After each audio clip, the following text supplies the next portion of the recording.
आज Doubtnut app download करें। Doubtnut पर अपने सभी गणित, रसायन विज्ञान, भौतिक विज्ञान और जीव विज्ञान के डाउट्स का करो सफाया। बस प्रश्न की फोटो खींचो, एक ही प्रश्न को क्रॉप करो और तुरंत वीडियो सोल्यूशन पाओ।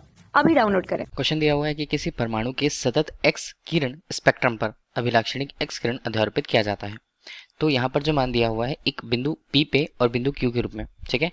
ग्राफ को अपेक्षिक इंटेंसिटी या अपेक्षिक तीव्रता के रूप में और तरंगदैर्घ्य के रूप में प्रदर्शित करता है। बात की गई है एक्स किरण के स्पेक्ट्रम की, जिसमें अभिलाक्षणिक एक्स किरण आरोपित अगर किया जाता है तो हमें यह समझना होगा एक्स किरण के लिए जो उसका उत्सर्जन होता है, एक्स किरण उत्सर्जन में अगर हम उन बिंदुओं पर अलग अलग बात करें तो यहाँ पर के एक अल्फा करके एक टर्म होता है और के बीटा टर्म होता है। यही दोनों की बात यहाँ पर की गई है। तो के अल्फा जो है वो कम एनर्जेटिक होता है या कम ऊर्जा वाला होता है के बीटा की तुलना में, मतलब के बीटा के लिए उसकी ऊर्जा का मान ज्यादा होगा, ऊर्जा के मान को ज्यादा हम कहेंगे। और अगर हम के अल्फा की बात करें तो उसके लिए ऊर्जा का मान कम होगा के बी की तुलना। किसी भी वैद्युत चुंबकीय तरंग के लिए जो उसकी ऊर्जा है वो दी जाती है E बराबर hc बटे लैम्डा के रूप में, ठीक है।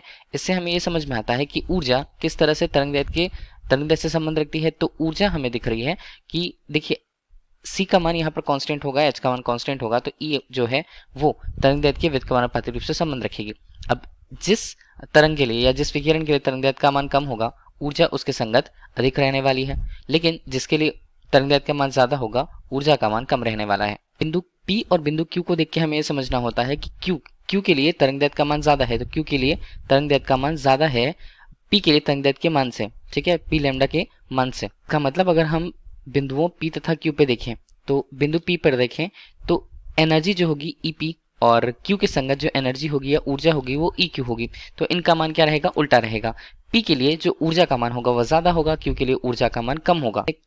कम ऊर्जा किसके लिए बता रखी है, के अल्फा के लिए बता रखी है। तो के अल्फा जिसके लिए कम ऊर्जा का मान है वो कौन से बिंदु पर आएगा, तो देखिए के अल्फा यहाँ पर किसके लिए आने वाला है, Q के लिए आने वाला है। और इसी तरह से के बीटा का मान हम देखें तो के बीटा किसके संगत आने वाला है, ये P बिंदु के संगत आने वाला है, ठीक। तो इससे हमें ये पता चलता है कि P और Q बिंदुएं क्रमशः Q जो है वो किसको प्रदर्शित कर रहा है, ये अल्फा को प्रदर्शित करता है। और इसी तरह से देखें तो EP जो है ऊर्जा का मान उस बिंदु P पर वो KB को प्रदर्शित करता है, ठीक। तो रेखा को प्रदर्शित करते हैं तो हमारे पास ऑप्शन आएगा, ऑप्शन नंबर C, जो हमें करेक्ट आंसर को प्रदर्शित करता है। Thank you. कक्षा 6 से 12वीं से लेकर नीट, IIT, JEE वो एडवांस के लेवल तक 1 करोड़ से ज्यादा छात्रों का भरोसा। आज ही डाउनलोड करें डाउटनेट ऐप या व्हाट्सएप करें अपने सारे डाउट्स 8400 400 400 पर।